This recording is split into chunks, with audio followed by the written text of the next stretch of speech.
organised by Clean Air Asia India and also the Child Health Initiative. I just want to introduce myself quickly. I'm Rebecca Ashton-Ziedzan from the FIA Foundation, and the FIA Foundation is the organisation which convenes the Child Health Initiative. Before we start the session, I just wanted to give a little bit of background on the initiative and the context for the session. We believe that the effects of rapid urbanisation and motorisation means cities are increasingly becoming hostile environments which potentially have devastating health impacts for children and adolescents. And we believe that vehicles have a massive role to play, or are playing a massive role in this issue. We estimate that over 500,000 children and young people are killed every year due to road traffic injury or outdoor air pollution, to which vehicle emissions are a significant contributor. And ultimately, and unfortunately, this is just the tip of the iceberg. So we're saying that car-dominated environments continue to impact young lives, where there's a lack of safe space to play and lack of safe infrastructure that promotes physical activity, such as walking and cycling. Children are increasingly leading sedentary lives, contributing to a cocktail of non-communicable diseases, or they're trying to navigate urban environments that also puts their health at risk. It's a lose-lose situation for young people. So it's clear that the specific needs and voices of young people in cities need to be addressed, and that's what we're here to do today. The Child Health Initiative, we're convening partners across road safety, urban design, air quality and child rights space to address these needs as a collective. And we have many great partners who are represented on this panel today, including ITDP, Clean Air Asia and UNICEF. By focusing on young people and having a very simple advocacy ask, for us it's the safe and healthy journey to school, we believe we can move these multiple agendas forward together to improve air quality, save lives and create sustainable cities that work for all. With children and youth making up 40% of the global population, it's critical we get this right or we risk failing generations of young people. Promoting the health of young people is vital to achieving the SDGs and the 2030 agenda. I'm sure you've heard this many times before. So we have a massive task on our hands. We believe this collaborative approach, as represented by this panel, can significantly move the agenda forward. And before I introduce our final speaker, our first speaker, please pick up a copy of Unfinished Journey, which explains our advocacy approach and why we're calling on the global community to step up on these issues. Okay, so without further ado, let me introduce our first speaker, which is Pratna Bora, the Director in the Clean Air Asia India office.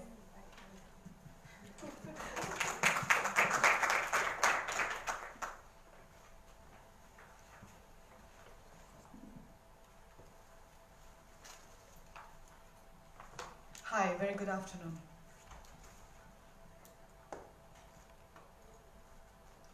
So, I've been forced to make a PPT and I decided to not talk about the problems, but actually look at the child as an agent of change as far as better equality is concerned, and focus more on what children can do and what a child can do as far as making a city more livable and contribute to better equality.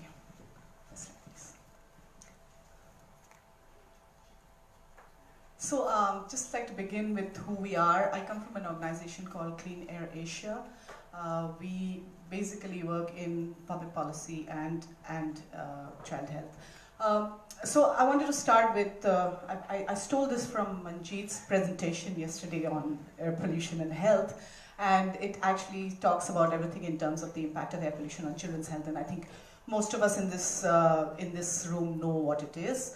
What I just wanted to emphasize is the fact that children are impacted much more because their lungs are still growing, and also because, you know, of the height, and they spend so much time outdoors. So I think we need to think about that. But also because I think they're the future, and what is happening today can be aggravated if we don't address the issue at the moment.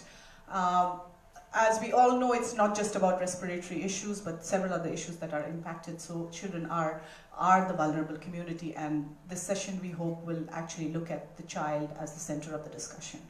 Next.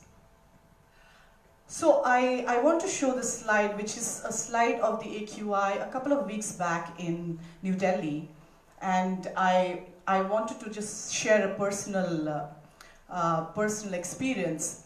This was a couple of days before, when the whole dialogue started that AQI in Delhi was hazardous, and my own child, my 14-year-old boy, is a very outdoor person, and he needs to go for coaching. And the day it was 466, he had a zonal event. And the debate was whether I should send him out or he gets thrown out of the team. And I did call up the school and say that today the AQI is 466. Should I send? I can't send. You can't have a zonals on that day. They said, okay, don't send your child. Just leave him at home. We'll replace him. So that's the kind of challenge that we are facing. And it's not about dialoguing, and it's about how do you engage the community, which is directly involved with children, the parent community, the schools, and also the children, in terms of realizing how important it is to address the issue. So while we know that we need to address policy, but there's also this other aspect of how we realize how difficult it is to address this issue. Next, please. So I come from an organization called Clean Air Asia, where we're trying to work in equality and climate change, sustainable urban transport, as well as low emissions urban development. The reason I'm sharing this slide with you is that we are trying to make the child a very important part of the public policy debate. And when we are discussing our work in terms of action, in terms of cities, we also want to address the issue of the child. So while we work in policy, we're also looking at education, as well as how do we create change agents, children as change agents in our air quality work. Next, please. So in our capacity building programs that we do with policy makers, we try to also bring in the element of health impact on children. So our health modules have integrated within them the whole issue of health. In terms of our policy research and recommendations, we are trying to generate data which actually gives evidence in terms of the health impacts of the children. And finally, in our public engagement work, we are engaging very intensively with both children and young people. This is actually 75% of our work in India, where we are looking at the city air action plans. And if you look at the pink boxes, these are the areas in which we are working as far as the city air action plan is concerned. What we are trying to develop is a model in our public engagement system, as well as our policy, driving policy system, is creating seeing how we can infuse the child aspect, the purple box, into the pink boxes. So I'll just run through how we are trying to do it. Like when it comes to, say, air quality monitoring, we're also looking at it from a child's perspective. So we are trying to create, set up, we are identifying areas where we can actually look at the impact of air quality on children's health. So strategic locations where you can put up sensors to generate data which show a direct impact on the child's health. In our capacity building programs, as I said, we are looking at the health impact on children, and we are trying to bring this as a very strong part of our public engagement, our policy dialogue. We're looking at technology solutions. So for instance, I think, in terms of how do you address a problem like whether we should send a child out or should we keep them indoors, or look at a solution from a technology perspective when you're addressing the air pollution problem. Low emissions urban development, that's where I think it's very important that we have this panel, and that's why I'm part of this panel. How do you address the issue of air quality from the perspective of urban development, from the perspective of road safety, and how do you actually make the child a child-friendly city? And we of course have someone who's going to be speaking about the child-friendly city a little later. Finally, how do you actually make the child the center of the city is the way we're looking at the air action plan. Next, please. So I just give you a short glimpse of the work that we're doing. This is one of our programs for middle school, where we use citizen science to train children about the impact of air quality. So we have a toolkit, and we have handheld monitors. So we take the children out with handheld monitors to measure PM 2.5 levels. We work primarily with government schools in this, so the children are mostly from economically underprivileged background. So they discuss issues like what is the impact of air quality in the construction areas, and how would you deal with such issues. So, so that's our program for middle school. It's a couple of citizen science activities. Next, please. This is the program that we did with the FIA Foundation Unit and the London Sustainability Exchange. It involved working with primary schools. We took a school in Delhi, a school in London, and a school in Nairobi. And the children went through a program where they measured NOx levels and then mapped it around the school area. So the correlation of NOx with, you know, with traffic or with whatever the area was, and then looking at solutions from that perspective. The interesting part about this was also that children talked to each other from the different countries. And one of the findings was, it was quite interesting because I like to cite this because the children from London were very, you know, they talked about, they were very pro-policy because they see that there's a lot of policy action being taken, while the children from India were very individual driven, and all their solutions were like, we should be doing this, and this is the action towards, you know, air quality. So it was a great learning between countries in terms of what can be done in policy and what can be done in terms of individual exchange. Yes, please. This is the project that we have initiated with UNICEF, where we're looking at outdoor spaces and monitoring air quality in spaces where children frequent. So correlated with, and trying to create evidence, you know, the health evidence. So if you look at that picture, the school is just next to a power plant, and that is the play area. So we've identified schools which have, you know, where we are addressing pollution at source, and the data has just begun to be generated, so we know the kind of air quality that is prevalent in this area, and then what is going to follow is looking at health assessment of these young people, and then see how we can correlate and engage the parent community. The idea of our projects is that we want to engage the schools, we want to engage the parents, and ultimately the children as change agents, and see how they can be engaged in, you know, towards this whole program of better air quality. We also have, we also work with youth, which is just additional. I thought I'd say this because we've developed this app which has a pledge component, and we can actually track the pledge component in terms of better action for air quality. So we know the number of people who want to cycle in a particular city, and that can actually become a public, you know, a policy driving tool. So my favorite character, fight air pollution. Thank you very much.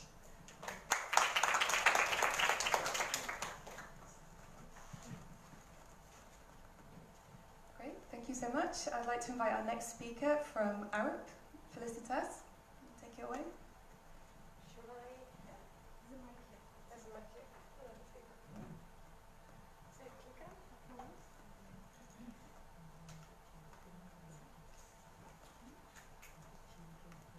Thank you. Can everybody hear me okay? Better? Better? Okay, good. Thank you for having me. My name is Felicitas. I've come here from London. I work in a firm called Arab. Who of you have heard of Arab before? Okay, 1, 2. Good, great. Thank you very much.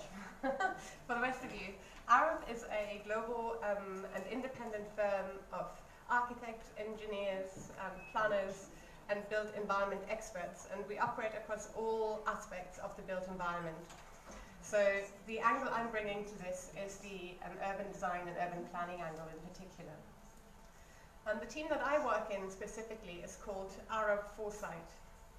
Arab Foresight is part of a wider Foresight research and innovation team, and what we do is we help our firm and our clients better understand what drives change and how we have to respond to it today. And as part of what we do at Foresight is... Which way? Oh, that doesn't work. All right. No, you can have this. Okay. So as part of what we do at Foresight is we write publications on research topics that we believe are important and relevant for the future of our built environment. One of the series that we have been publishing since 2014, I think we started it, is called Cities Alive, and you can see it on the screen. We've got 8 publications at the moment, all looking at different topics that promote livable and sustainable cities. you might not be able to read, but the first one, for example, looks at green infrastructure. We've got one that looks at walkability. We are increasingly also thinking about different environments, so arid environments as well as subtropical environments, etc., and how we can build cities that are more livable and sustainable in these contexts. Okay, I'm going to do that. The publication I'll be talking to you about today is called Cities Alive, Designing for Urban Childhoods. And I've got a couple of copies here, I think about 5, so whoever is quick enough after the session, feel free to grab a copy. Otherwise, you can also download it. Or if you search Urban Childhoods and ARP, you will find it. The publication, as the name says, focuses on child-friendly cities, and particularly on how and why we should be designing cities that work better for children. And what I've prepared for you today is basically a summary of 4 key insights from the publication and the research, as well as some recommendations of how we can build better cities for children. So the publication itself is really focused on the built environment aspect and what we can do in a tangible way, rather than look at it from an academic point of view, for example. So, 4 key insights. Insight number 1. Child-friendly cities and child-friendly urban planning can be a catalyst for improving cities. You will all understand that we cannot look at challenges, urban challenges such as air pollution, in isolation. Many challenges that we face in cities are interlinked, and we can of course just look at, for example, reducing emissions in a car, but at the same time we can also take the approach of looking at car use in general, why there are so many cars on streets, and what other things we can do to reduce the use of cars. Why do you think child-friendly cities are a catalyst in this regard? Does anybody have an idea? Okay, so what we found in our work is that child-friendliness brings together agendas and breaks down silos when we work with cities as well as when we work with developers, etc. Because child-friendliness is something you cannot isolate, or just, it isn't something that's only relevant to a transport planner, for example. It's not something that's only relevant to a policymaker. It's relevant across the board. So by having this discussion, focusing on children and child-friendly cities, it allows us to have these conversations and to have a catalytic change, or empower that catalytic change. So that's something at least we found very interesting in London and the Western context, and I believe with the challenges being much greater here, that, yeah, hopefully is very similar. Key insight number 2, ensuring our global future. This one is, I'm not going to repeat what Pratana has just said, but basically we're all aware that the impact of air quality, as an example, is much greater on children than it is on adults, for example, as well as that children are much more exposed to those challenges because of their height and how close they are to exhaust pipe, for example. Also, everybody will know that the world is urbanizing. We're looking at 6.5 billion people in 2050. That's nearly double as much as we have at the moment. We also know that 95% of that expansion is likely to happen in the developing world. And another interesting fact is that around 70% of children globally are expected to live in cities. So these just are some facts. Why does this matter in ensuring our global future? Is that the impact that air pollution or also bad urban design has on children is a long-lasting impact. It's not just that they might be sick today, it is something that will stay with them for the rest of their lives. And that impact then increases also and washes over into, for example, policy and implications on health insurance in what they cannot return to society as part of how they've suffered. For example, looking at lung function and lungs not developing to their full potential. What does that mean for the rest of their lives? What is it that they cannot bring back and return to society?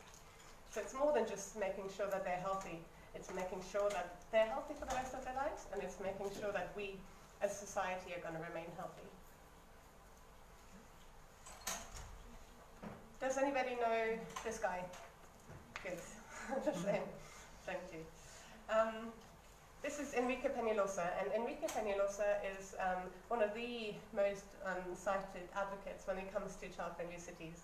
And he's very interesting, or he first coined the quote, or the term, that children are an indicator species. And what he means with that is, if we focus on children in our design, and in the way we design and plan cities, is that we can create better cities for everybody. And that is mostly because of their vulnerability, increased vulnerability that they have compared to an adult. So if we get it right for kids, it's going to be right for the rest of society. So we're not looking at anything that is exclusively for children, but we're looking at an approach that includes children and has overarching impacts and benefits. And my last key insight, before we go into recommendations, is we're talking about child-friendly and not childish. And that's a very important point, because some of the feedback that we've got during our research was, we don't want a child-friendly city. We don't want playgrounds everywhere. We don't want slides and colours and all of that. We want a normal city. We don't want all that playful stuff. And what we are saying is actually, we just want to make sure that cities work for children just as well as they work for the rest of us. And the truth is, cities are often designed from the perspective of an adult, of the planner, of the designer, of the architect. And that comes naturally. So the way we look at scales and ranges is all designed for people like us. But how does it work for a child? That is the question. And even though we do say that play is important, should be integrated, we don't say it has to be colourful. It can also be subtle, and it can be done in very different ways. So none of you has to worry about slides popping up everywhere. Okay, recommendations for more child-friendly cities. There are a couple more than just 4, but 2 of the key concepts that we've developed as part of our research is children's infrastructure and everyday freedoms. Children's infrastructure is basically the network of streets and spaces in the public realm that connect and make the city accessible to all of us. But the importance here is that these networks should be walkable and accessible to everybody. So that again means looking at the ranges. So how far can somebody travel if they're perhaps smaller, as well as older or with a disability? And what can they access as part of that? And how can we build our environment so that children depend less on an adult, for example, to drive them around? The second concept is called everyday freedoms. And here we talk about independent mobility, so the ability of a child to move around independently without being dependent on an adult, and their ability to play and socialize in the built environment as well. So that's outside the home, in the public space. So what is it they can do, they're allowed to do, and do they have access to it? And this is based on some research done by an academic called Maketa Kita from Europe, who basically says, what we have to do in order to achieve a child-friendly cities is give them things to do, make sure that there's affordances, so the things to do, the things they need to access, as well as looking at the independent mobility. So it's exactly in that corner. If we don't achieve that, or if we do one too well but the other not, then we will always end up in some sort of scenario that is not quite right. Also, we have to think about designing from a child's perspective. And anyone here who's thinking about or integrating human-centered design or user-friendly design will understand this. But rather than just looking at the human aspect, we think about children. So how can we step into a child's shoe, understand what a city is like when you're the height of a 3-year-old, 95 centimeters, for example? How do you experience that city? What is it you can reach? Can you reach the door handle? What are the things that you cannot do anymore, suddenly, because of that height? Similarly, what can you actually reach? How far can you walk? So when you think about ranges, particularly, again, these ranges, they vary. As they grow older, they can reach further, and they can maybe also access public transport. But at the beginning, a child might only be able to go out to the street. Then it might go into the neighborhood and to a park. But the playground that you have built 5 streets away might not be accessible to the child unless the parents take it. So again, thinking about these scales and what is accessible, not from your point of view, but from the child's point of view, is really important.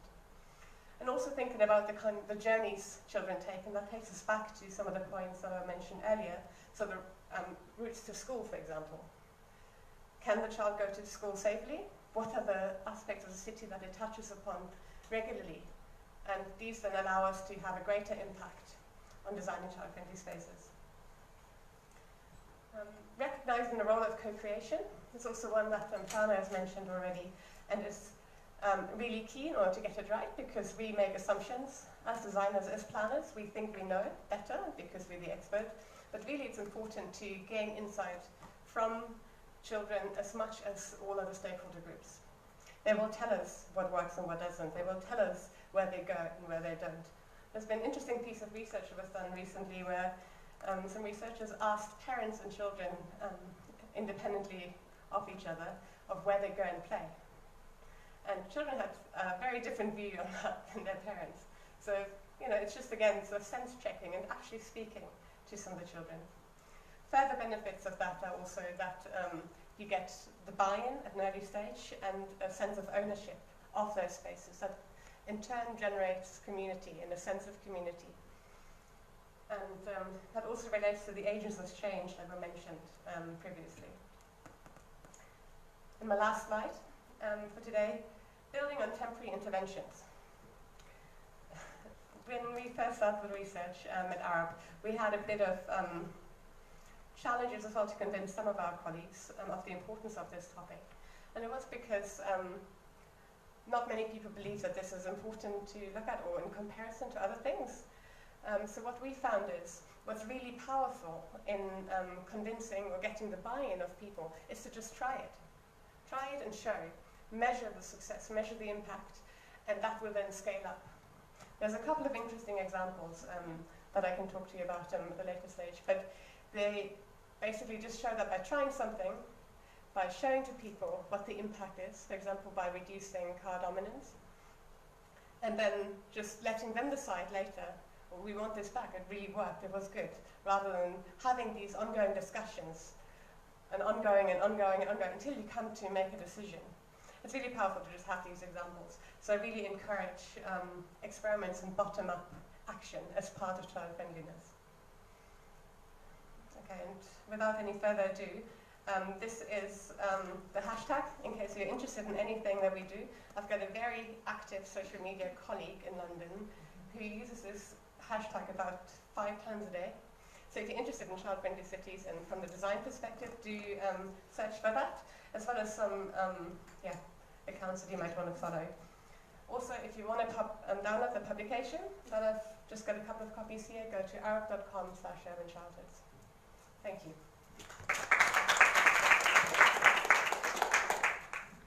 Thank you very much, that was fantastic. Just to let you know, we will be taking questions after we've run through some of the presentations we're about to have now. I'd like to invite next ChildFriendly from ITDP to give some insights on child-friendly city success in China.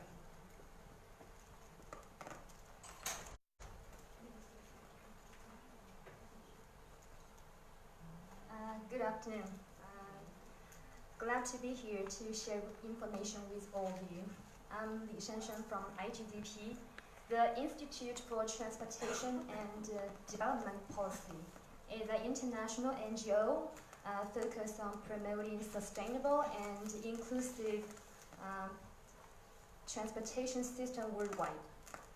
So today I will share some examples of children-friendly city in China. And the example is in Changsha, the capital city of Hunan province, and is the center of China. And actually, this is the first children-friendly city in China, and it's still a pilot project. And Safe Route to School is the first initiative. I think this is common in many of your cities, and parents have to go to school or pick the student at school. And a survey showed that 91.4% of parents are worried about the kids walking alone by themselves after school or go to school. So this causes lots of problems. The parents tend to driving the kids to school and cause lots of congestions and also generate air pollution. So these are typical pictures from Changsha when we had this pilot project before. The sidewalk has been occupied by car park, and all the kids have to walk with driving vehicles, and it's super dangerous. Or the kids have to walk through the parking cars, and in raining season, this is even worse. So the government realized we need to do something to maybe to alleviate traffic jams, or to tackle the climate change, or to change the concern of the parents. So Changsha decided to have a pilot project of children-friendly city. The first strategy is engineering strategy. Engineering strategy, that means to have children-friendly planning, design, construction, and operation of transport. So we introduced international guidebooks, the TOD standards, the pedestrian first tours, to guide the city planner and designers to redesign the street or to redesign the route to school. So we have improved the infrastructures to make the street wider for kids to walk, and to build crosswalks, safe crosswalks, and to add refuge island for kids, and to provide playground on the way to the school. And we embed all this international best practice into local context. And also, in Changsha, we embed all the concepts into these 11 schools. So we choose 11 schools in the center of Changsha to do the pilot project. And we identify the black spots of the traffic, and also we identify all the intersections, and we redesign the intersections and road sections. So we widen the width of the sidewalk, and we add refuge island to the intersections, and we change the signals. We put speed bumps on the street. Each school has their own publications on how to improve the road conditions, or how to make the public participation activities. And eventually, the government authorities issued planning guide of how to build a children-friendly area around the school. And also, the government wants to endorse all this planning guide to citywide, and also maybe promote to the national level, and that is become a national level guidebook. The second strategy is education. I think in many Chinese cities, they worry about development rather than they care about kids. So we have lots of road construction projects, but they do not care much about kids. So we had workshops, seminars to government officials and to planners and designers, just to introduce best practice and also planning and design concepts.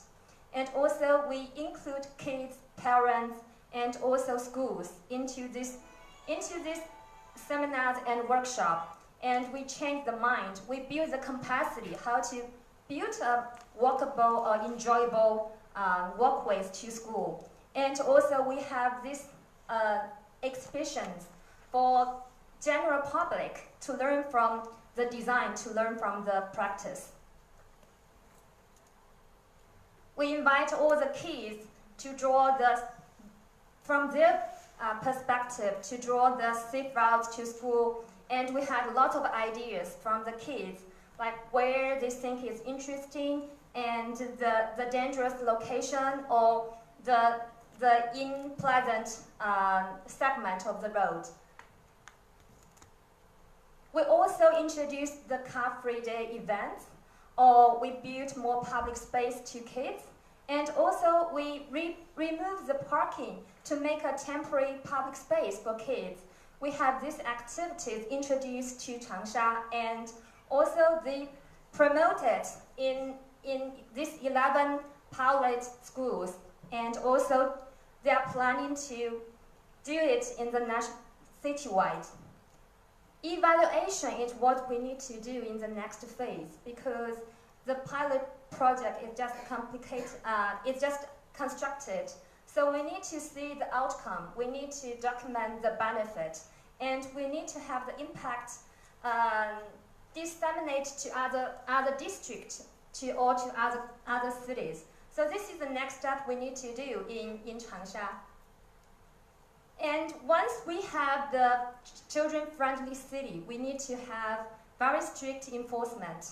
So we need to have more regulations or more restrict on car parking, or we need to have restrictions on driving behaviors, and we need to have more speed controls to make sure we have outcomes, to make sure we have this benefit.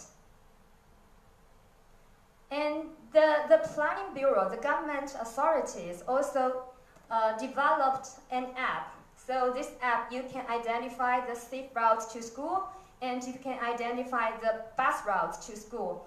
Also, you can identify the dangerous or black spots of the transportation. So here, every parent or every teacher, they have this app, and they can add their opinions. So this is published for everyone, and then they benefit from this. And parents don't need to drive every kid to school. The traffic is getting much better around schools.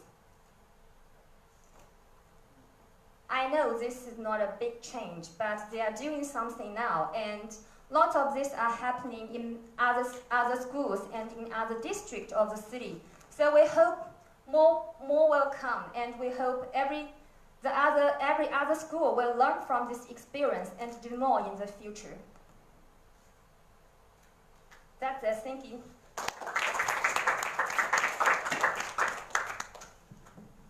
Thank you so much for that interesting presentation. Whilst we're on the subject of child-friendly cities, I believe that Jagan Shah is here also and can give a perspective from India and some of the work you're doing with your initiative. Could I invite you to come join the panel, please? Yeah. Surprise! Do you mind coming up?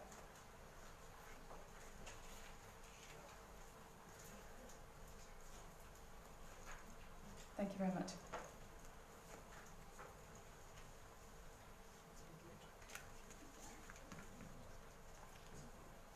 Okay, could we possibly move on then to our next speaker from Derecho, Manjit?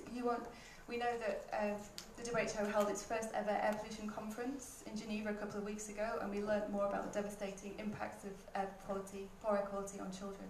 And I think you're going to talk us through some of the research on that. Right, so I have a couple of slides which I can kind of drive home the point on the recent evidence. So maybe I can speak from here itself. Should I put in the presentation, Saloni?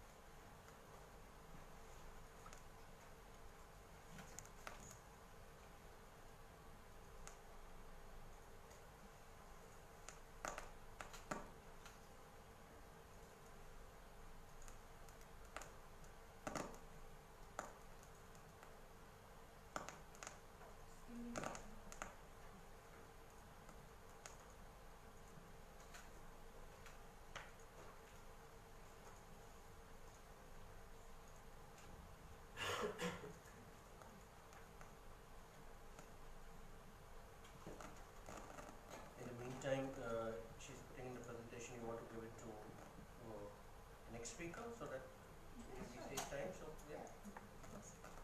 Could we also introduce Richard from UNICEF? Could we ask you to introduce some of your work just briefly to the audience? Sure. And talk a little bit. Thank you. Hi everyone. I'm not going to present a presentation. I work for UNICEF Indonesia. I'm actually an emergency specialist for the country office. but my portfolio extends into disaster risk reduction, climate change adaptation, and also work with urban environments as well. I was asked to join the panel today because we're doing quite a bit of work in Indonesia on air pollution and its impacts on children's health. Most of our work on this started off the back of the 2015 fires, the peatland and forest fires in Kalimantan and South Sumatra, North Sumatra. And a lot of in that moment we came across a number of issues with regards to how organizations and government were able to or not able to respond to the impacts on children's health. And that led us to look into this more seriously with a fair amount of research that led to some advocacy work that's been ongoing for the last 2.5 years. And since then we've also broadened our remit to look at air pollution more broadly in urban environments and the built environment in general. Some of that work has extended to much broader partnerships, and some of the partners are here with us. With Lynn with Vital Strategies, we've been doing some work on public health impact analysis. Bahoswar, who was here as well before, he's just stepped out to have a chat with some people from the EPA. So that's just a little bit of broad introduction to myself and my role, and maybe we can come back to it during the panel. Yeah, thanks. Okay, so as Rebecca, you asked regarding the first global conference, which was certainly held in the last week of October and the first week of May.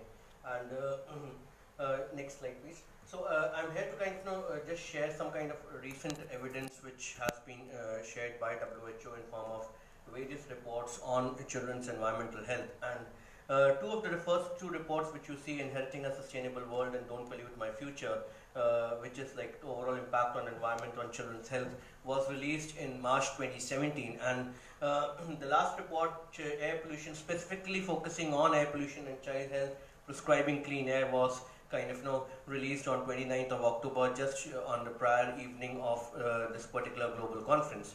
And if you go to the next slide. So the first two kind of reports which kind of said that which is the overall impact on children's environmental health, said that every year 1.7 million deaths are happening for children under the age of 5 are linked to the environment. So roughly kind of 1 in 4 child deaths are happening because of issues related to the environment, of which air pollution certainly kind of is very significant, where 570,000 children are dying due to respiratory infections, which includes pneumonia, and then there are kind of a host of other factors which are there. Next slide. And so kind of and this is the graphic from the recent report which was released on 29th October and before the kind of the launch of WHO conference, which kind of said globally 93% of all the children, which is kind of around 1.8 children breathe the air that is so polluted that it kind of puts their health and development at a kind of a serious risk. And tragically, many of them die also, and WHO kind of estimates in 2016 so more than 600,000 children died from acute lower respiratory infections caused by polluted air. And this is the kind of the regional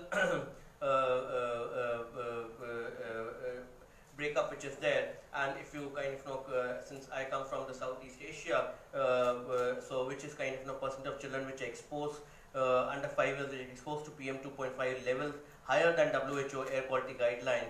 And if you look at Southeast Asia, almost 99%, so almost all the children are being exposed to air quality standards which are higher than the WHO standards. And if you also kind of break up within the low and middle income countries and the high income countries, 98% children in the LMICs, the low and middle income countries, are being exposed to air pollution, air quality which are much higher than WHO standards, while the graph at 1 and 2 in the high income countries, so that's the kind of a difference which is there between the low income and the high income countries.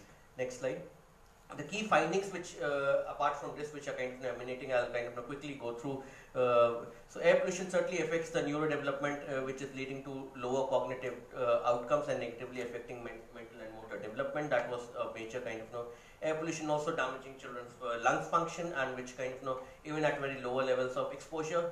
And the statistics which you saw in that particular graphic, 93% of children under 5 years of age are exposed to ambient 2.5 levels above air quality guidelines, and which kind of translates to 1.8 billion children under the age of 15 years. And the low and middle income countries, 98% of children are exposed to levels which are higher than WHO air quality guidelines. Next. So this is kind of in a graphic. The air pollution is stunting our children's brains, and this is kind of the health impacts, which is not only the stunted lung growth, I think, which the representative from Arup also spoke about, impaired mental and motor development, low birth weight, and especially in countries like India, low birth weight is a major issue, so which kind of air pollution is further aggravating that. Childhood cancers and increased risk of heart disease, diabetes, and stroke in adulthood, leading to increase in the burden of non-communicable diseases. Next, please. And then some more key findings which kind of emanated from there. Finally, kind of saying that air pollution is one of the leading threats to child health, accounting for almost 1 in 10 deaths in children under the 5 years of age. So in terms of the report also prescribes certain action points, which the next graphic kind of shows you on this, that we all have a part to play in children's protecting children from dirty air. And I think the first 2 or 3 presentations also were in the same line. Air pollution can be fought on many fronts, and I think the lady from China, which we saw that how area around schools could be developed, and the whole child-friendly cities, right from our own houses, and by using clean cook stove for cooking, and especially in the LMIC countries where still biomass burning is rampant. So the whole use of clean cook stove for cooking, designing of the houses, to the healthcare practitioners, to the institutions, I think we all have a role to play. So where it's said that every air pollution is everybody's business, and I think where all the institutions have to come together, and certainly health professionals are uniquely placed to take action on air pollution. We certainly be informed, recognize exposure, prescribe solutions, and advocate solutions, and also research, publish, and then disseminate knowledge through that. And then the broader health sector has to be kind of more and more engaged. We cannot afford to leave the health sector out of this discussion.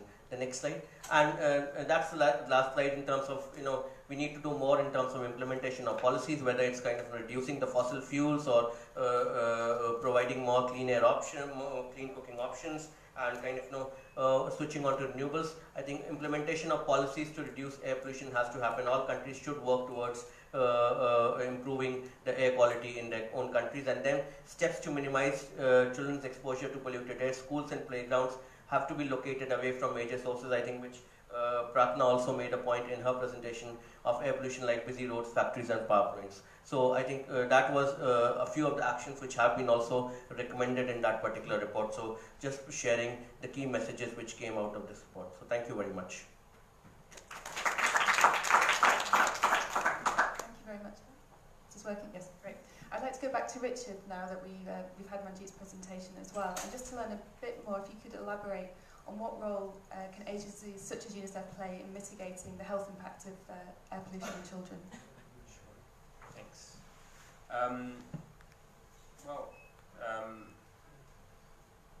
Most of you might know of UNICEF as an organization that has a mandate for children, children's rights globally. Some of you might not be aware that UNICEF has areas which it works in, specifically child protection, water, sanitation, hygiene, nutrition, health, and education. And these key sectors are all quite interrelated. So we, in most country offices, have broad country programs that extend over the course of many years with our respective government counterparts. And in Indonesia, that's certainly the case. We have a 5-year country program that's aligned with the national government. So it's a development program. And in this regard, like, the alignment with government and its planning puts us in a very good position to work on these sort of, say, wicked problems, more longer-term entrenched issues that require systematic follow-up. But in terms of where UNICEF and organizations such as UNICEF are well placed to support the action action to address air pollution and its impacts on children's health. I think it's more in terms of convening those relevant stakeholders, as is happening today. You know, we're a group of like-minded people and like similarly focused organizations that share an interest. And I think, as was presented in one of the presentations earlier, I think the topic of children's health is something that helps bind people together in their common vision. Partly because we're talking about the next generation, and it's something quite emotive when you're talking about children, because you see yourself in children and you see your offspring in children. So I mean, without going off on a tangent there, I just wanted to make that point. I think then it comes back to standards and rights, really, where we're talking about standards for air quality. We're also talking about UNICEF is really focused on the rights for the children with the Convention for the Rights of the Child as well. It's something that we uphold as an organization, and something that I think we can explore more extensively perhaps in this conversation and conversations to come, is to say, well, we talk a lot about rights to certain things, rights to water. An individual's right to water is something that grounds the work of our colleagues that work on water sanitation hygiene, for example, but we don't hear a lot about is sort of children's rights to clean air and the environment that they're living in. So, you know, once you can sort of explore that and sort of ground that in a rights-based approach, it does help to remove discussion away from what's right and what's evidence-based. But I think when you're having rights-based discussions, it's a little more grounded in legal and ethical terms that I think most people can relate to. So yeah, I think these are some of the points I thought to relate. Thank you. Thank you very much. And I'd like to return now to Yakin Shah, who's going to present some of the success that they're having in India on child-friendly cities. Thank you. Thank you for including me in this panel and giving me an opportunity to share just some thoughts. I can't say I'm sharing successes. I think the whole world is failing miserably at responding to this particular problem statement, which is that our children are completely at risk in all our cities, and it's across the world. So I don't think we should be talking of any successes yet. And in fact, probably my presentation of thoughts is going to start from that key sort of problem statement, which is that despite the preponderance of evidence that shows that our cities as they are currently are not good for kids, right? In almost all respects, whether it's got to do with child safety or it's got to do with health or learning environments, nourishment, access to clean food, nutrition, you name it. In every respect, our cities are inhospitable to children. And if so, what can change that? And I think that's the big question that looms above all our heads. And we, because we were in this, I think we were lucky to be in a position where we are a think tank that advises the Central Ministry of the Government of India that was looking at a very big urban investment in 2014-15, that we seized upon the opportunity to put children on the agenda when the Government of India was framing one of its key responses to the urban challenge, which is the Smart Cities mission. Now, all of this came out of some basic research that we started doing in 2013-14, where we started to map out the evidence all related to children in cities, begin to develop a more GIS-based spatial understanding of what the evidence is telling us, because cities are fundamentally spatial entities, and if you do not locate that data, you miss the point of what the data is telling you. So we started doing things like that, and we ran up against this problem, which was that what seemed to be staring us in the face was that our entire response to planning cities, to managing cities, was missing this one key user group, which was children. And then related to children were, say, their families, their mothers, elderly people. So children, like Enrique Penalosa said, are a key indicator species because they relate to everything that's, in a sense, vulnerable in our societies. And how do we bring that into the planning framework? So one of our early successes was to simply bring in the language that the smart cities of India should be child-friendly smart cities. So that was a very small, one might say innocuous little introduction of child-friendly smart cities as a concept.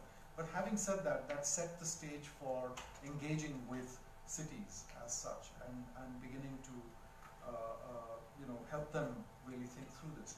And interestingly, because the Smart Cities mission was run as a kind of a challenge where cities, it was challenge funding, cities came forward with proposals for how they would transform parts of their cities into smart cities. And the top ranked city in that was the city of Bhubaneswar in the state of Odisha on the north, in the northeast, east-northeast of India. And they picked up the vision of being a child-friendly smart city. So that was a big, for us, again, a sort of, at least in terms of messaging, a big success, because here was the top-ranked smart city in the Smart City Challenge saying that they wanted to be a child-friendly smart city. So for all it's worth, at least the message was right. But then that wasn't enough. It couldn't be just about language and words. So we were fortunate enough to have a donor out of Europe who was willing to fund a program of supporting capacity building so that a city could actually become smart. And I think that's been a wonderful experience of learning as well as looking at action research and then culminating with planning interventions. And this is what is called the Bhubaneswar Urban Knowledge Center. And we basically procured a consultant firm, and in this case it was IBI Consultants out of Canada, and they placed a team of 20 professionals, out of which 7 professionals were dedicated to what we call the Child-Friendly Center. Now, I'm mentioning this because at the end of the day, like I said, the evidence is staggering, and yet cities don't know what to do with it. They don't know how to act.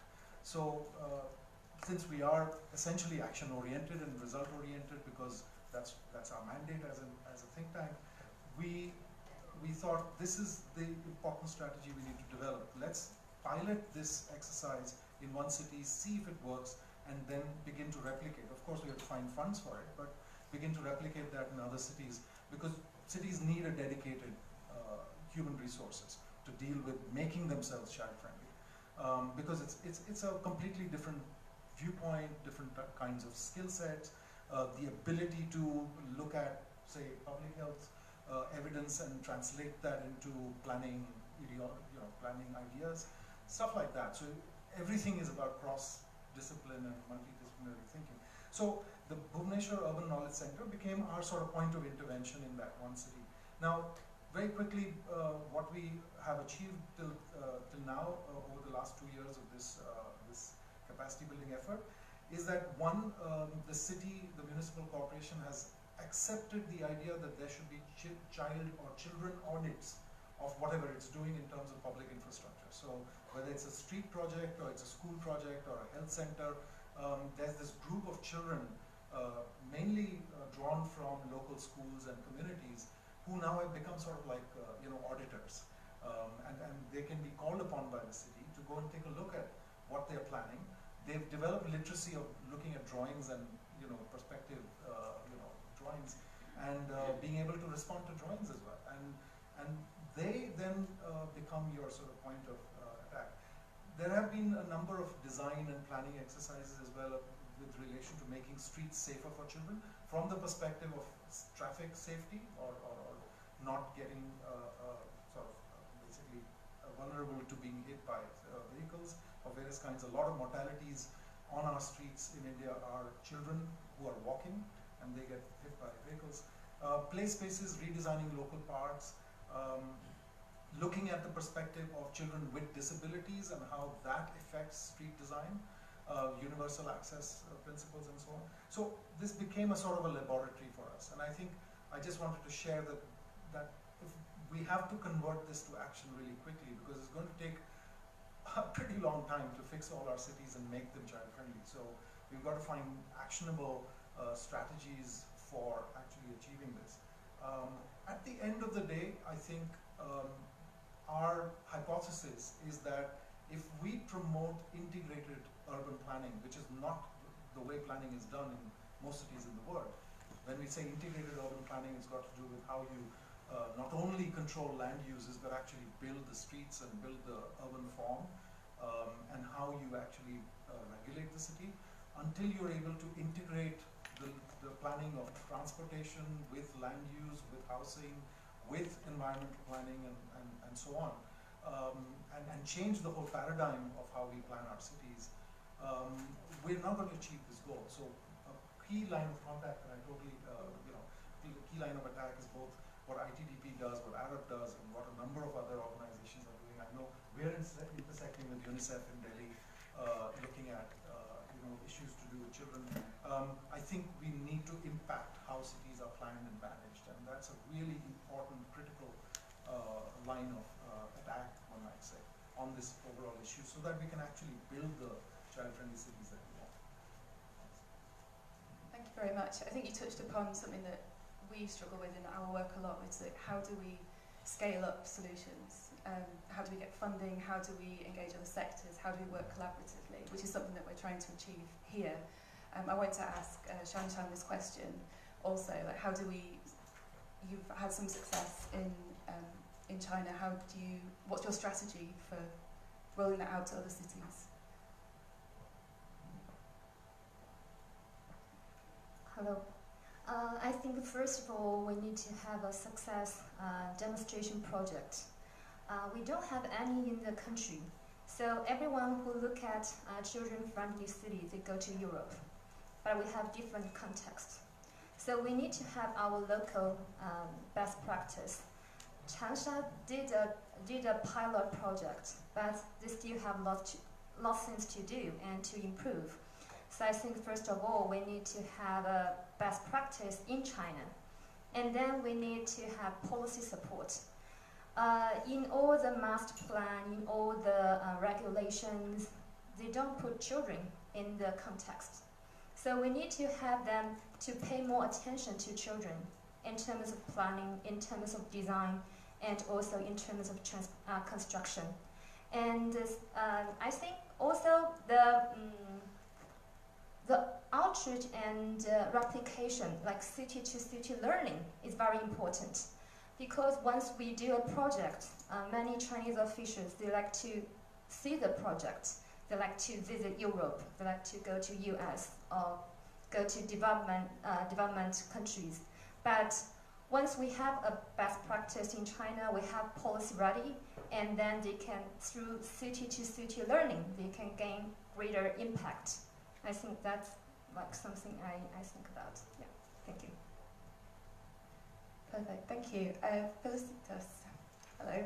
I wonder if I could ask you about some of the concepts around children's infrastructure and how do we expand those? Like what's the kind of concrete example of that we can use as a way of convincing governments and policymakers to scale these ideas up? Yes, of course. I think I might not have made that very clear in my presentation, but I think a good example of where children's infrastructure and at the same time also everyday freedoms are well achieved is in Barcelona, for example, and I'm sorry for, again, bringing a European example for that, but it's an interesting example because we're talking about Barcelona superblocks. Don't know if any of you have ever heard of it, but it's basically a project where in Barcelona they've decided to create spaces for the people within the city. So the way that the city is planned and built is with a system of blocks. So it's very structured, which makes it much easier to achieve. But what they've done is they've created blocks of, I think it's 3 by 3, that were closed off to traffic. So it's really just accessible to the people living within these units. And traffic is, well, redirected around it. So it's not impacting traffic as such, it is just making sure that there are spaces within the middle of the city that are accessible to people. And what it does as well is that it frees up that public space to the people. So it helps people spend time on the street, it generates a sense of community, and all of that in the safety of not having any cars around, not having to worry about traffic. And I think it's an interesting example of that helps us think about the way we can plan cities to to integrate that kind of children's infrastructure, enabling access, enabling life, without having to worry about cost, without having to worry about those kind of dangers, as well as air pollution that of course goes down the moment we remove these cars. And that it's still possible to have a functioning city around that. So it's not, maybe at this point, not yet about totally removing cars. That might hopefully or at some point be something that is possible. But at the moment we can just look at those little pockets and still manage traffic around it. That is just one example. Thank you. Thanks. I'm conscious that we're running out of time, so before I ask any more questions, does anyone in the audience have any questions for any of our panellists? Do raise your hands now.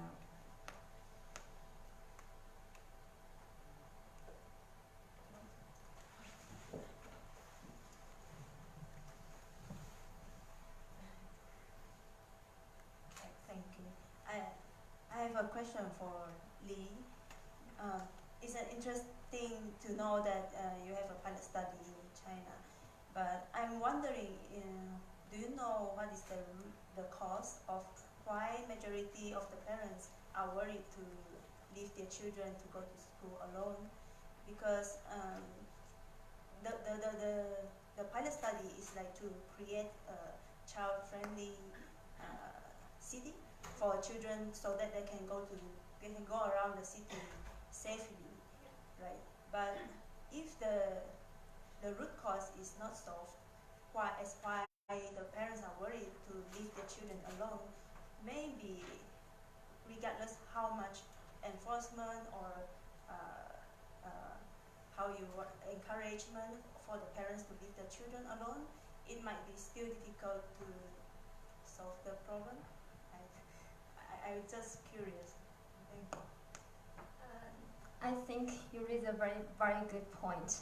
Actually, in China, we did a survey that 26 of the parents who are concerned about the kids to go to school alone is because of the transportation.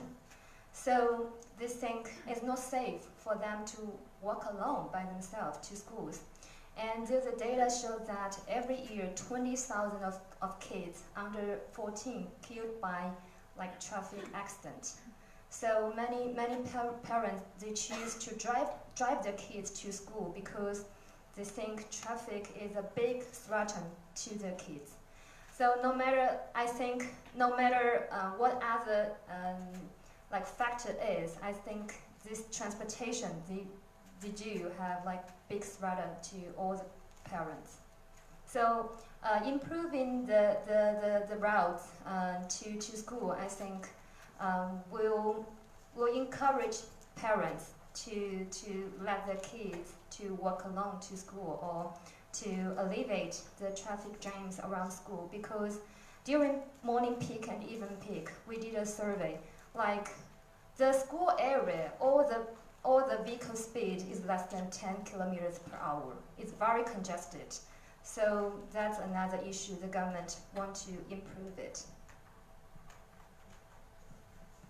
Great, thank you.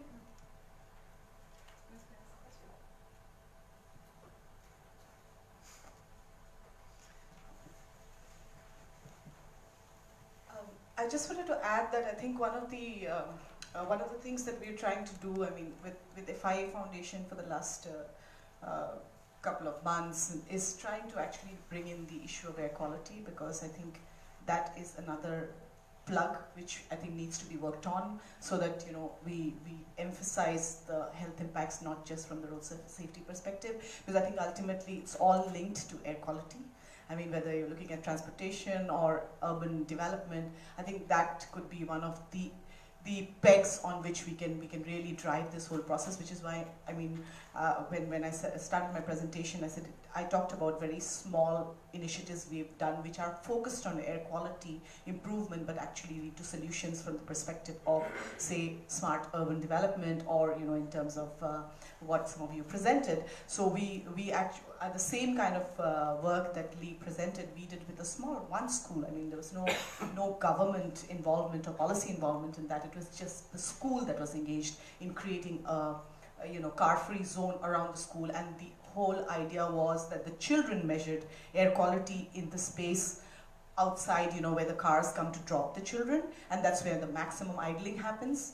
And it was just a question of stopping, you know, just diverting the traffic from that particular, the two gates where the cars come to drop and pick up the children. So so I think if one of the ways of scaling, like because we've talked about, you know, multiplying impacts and effects. So I think one of the ways would be to look at, I think air quality does need to be integrated and mainstreamed into all the work that you're doing, I think, and highlighted in red, that we are actually, you know, trying to promote better air quality. Thank you, Prasna. I believe you wanted to come back with another comment. It wasn't a question, but just a point. In fact, Prasna addressed one aspect of it. I think going back to the example of Changsha and the question that was asked, it just highlights, I just wanted to amplify one of the points I made, which was about also correlation of data is really crucial, especially spatial correlation. So for instance, I'm just, you know, thinking possibly that the fear the parents might have about the children going alone to school might be because they're crossing deserted stretches off street on the way. There may not be any eyes on the street, people aren't really, there's no activity, there might be deserted stretches. But you wouldn't know that till you actually mapped out that information. So simply mapping allows you to correlate information that might seem otherwise disparate. And just another quick example I'd like to give with relation to air quality, for instance. MIT did a study in the city of Kolkata where they looked at air quality data, but they mapped it with regard to the street network. And you know, the nice historical old parts of Calcutta, which you would otherwise romanticize about, they're really wonderful walkable spaces. But because of the width of the street and the street cross section, it was exposing the residents and the users of the street to much higher levels of, I mean, there were higher levels of exposure to air pollution. So all things being equal between air pollution levels on two streets, if it's a narrower street, it just exposes you to higher levels of intake of air pollutants. Now, that again is just another example of correlation being really useful to give a kind of a cutting edge to also a lot of the data that we have.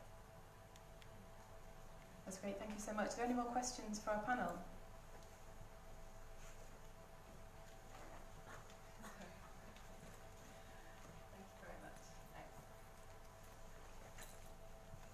Thank you, Rebecca. Thank you, panel.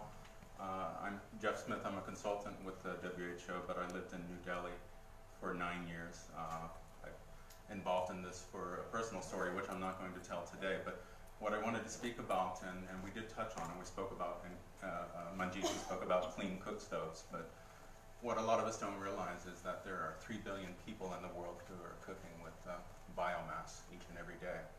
And these are the most vulnerable, and the children in these families are the most vulnerable.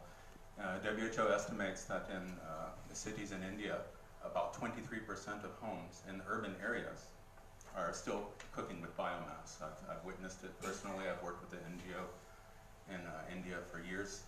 And so there are things you cannot, these people do not have energy access. They don't, so we can't ask them, and we did not ask them to stop burning with biomass, but we did give them mechanisms and methods that they could use so that there would be less exposure. But I think that's something that we need to mention, that, you know, a lot, when we talk about, you know, proximity to traffic, this is more of a first world type of problem. So we actually need to also remember that we need to try and pull these other people up with us. We're leaving them behind. And so there are mechanisms and there are solutions that are being planned by lots of different organizations, but renewable energy has a part to play in that. But I guess then my question would be that in your experiences in India, you know, what do you feel are the best actions that we can do to try and remedy that situation or bring attention and highlight that? Because it's something that, it's the elephant in the room. We don't talk about it. In fact, at WHO, we know that there are more deaths associated with household air pollution. We don't call it indoor air pollution at WHO anymore. We call it household, because we're talking about really these people, and it's in Manjeet's presentation.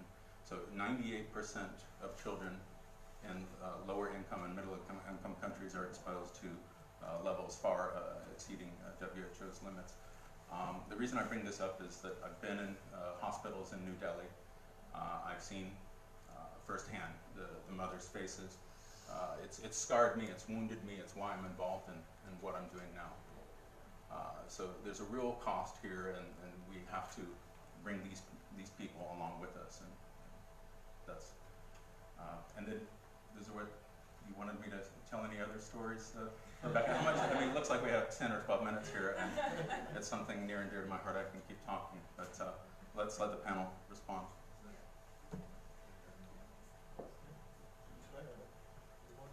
No. Would you like to start? Yeah. I think rightly brought about by Jeff, and I think what we also have seen that household air pollution, although India has taken major strides in terms of tackling this particular issue, and if you kind of know, maybe have come across this information, we have this program which was launched by the Honorable Prime Minister, which is called as the Ujjwala Yojana, which is like giving the LPG connection to the rural below poverty line households, and where kind of when it started, the target was around 50 million households to be reached up till 2019, and then the target got enhanced to 80 million, and roughly now would be 80 million households would be reached, and LPG connection would be given to them in this particular scheme. So that's like kind of the effort which is being undertaken at the country level, but certainly the scale of the problem is huge. And if I kind of quote the major studies which have been done in India and the health burden associated with household air pollution in India,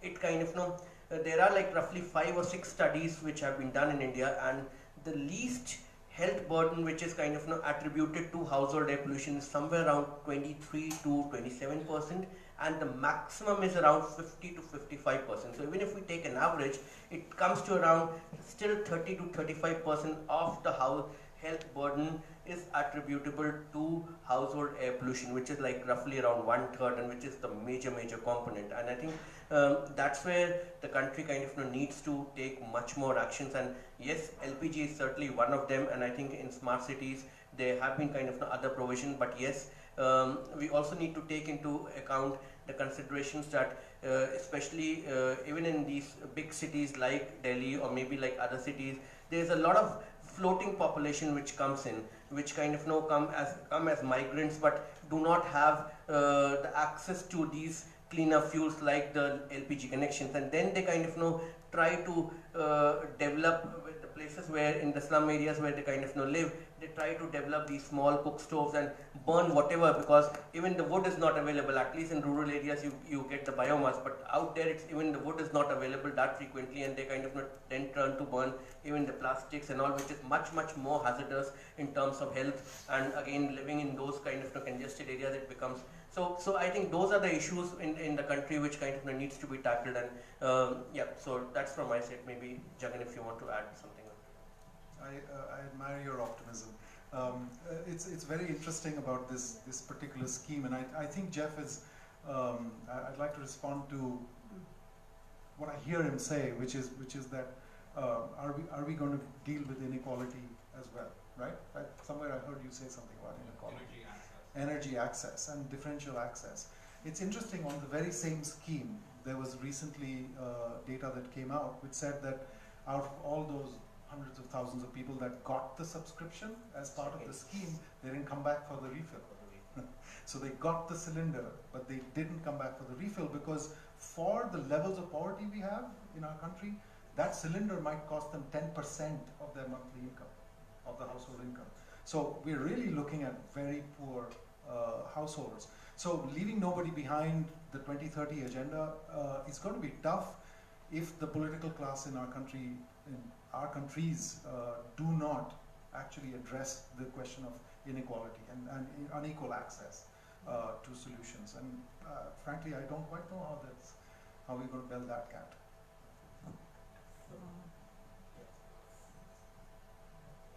There's one hand out there. And by the time I think we pass on the mic out there, let me also add in, certainly the LPG scheme has created access, and yes, usage is certainly an issue which kind of needs to be kind of looked into. And even in this deliberation at the global conference, and even before that, we have some kind of experts who are working in this particular area, and where it has been seen that even to promote usage, we need to kind of find innovative ways. And like for example, in India, during the pregnancy, at least the mother kind of the pregnant mother is registered at the primary healthcare center, and there are 2 to 3 visits, the antenatal checkups which are there. And then India also kind of gives a lot in terms of the cash transfers for an institutional delivery. So maybe we need to find some innovative ways to link that to maybe the LPG connection, and even in that particular period of 6 to 9 months which the mother is there, and if that cash transfers could be kind of a link to the LPG connection, and then looking at the neonatal age, and so that's where this whole innovation kind of has to be brought into the usage aspects, in which we have been working with Ministry of Petroleum and Natural Gas to kind of work in future. So. Well, thank you very much for bringing this very important thing, like, to the notice of everybody. Now, how much do the people or the mothers, they know about this, the link between air pollution and then all these adverse pregnancy outcomes? And how much our colleagues working in MCH, they know about this? Now, NCD, we talk about the life course approach. So how much emphasis have we put on, like, on children? Because after all, with these exposures, now when they are in their middle ages, maybe in 30s and 40s, they are going to, so, I mean, what actions can we propose to sort of, make this maybe take up by the MCH colleagues? I mean, in any country, of all our countries, we have strong MCH programs. So can't we invest, or what are the strategies that you can propose to sort of integrate all these things so that we can have better results? Thank you very much. Who wants to take that question?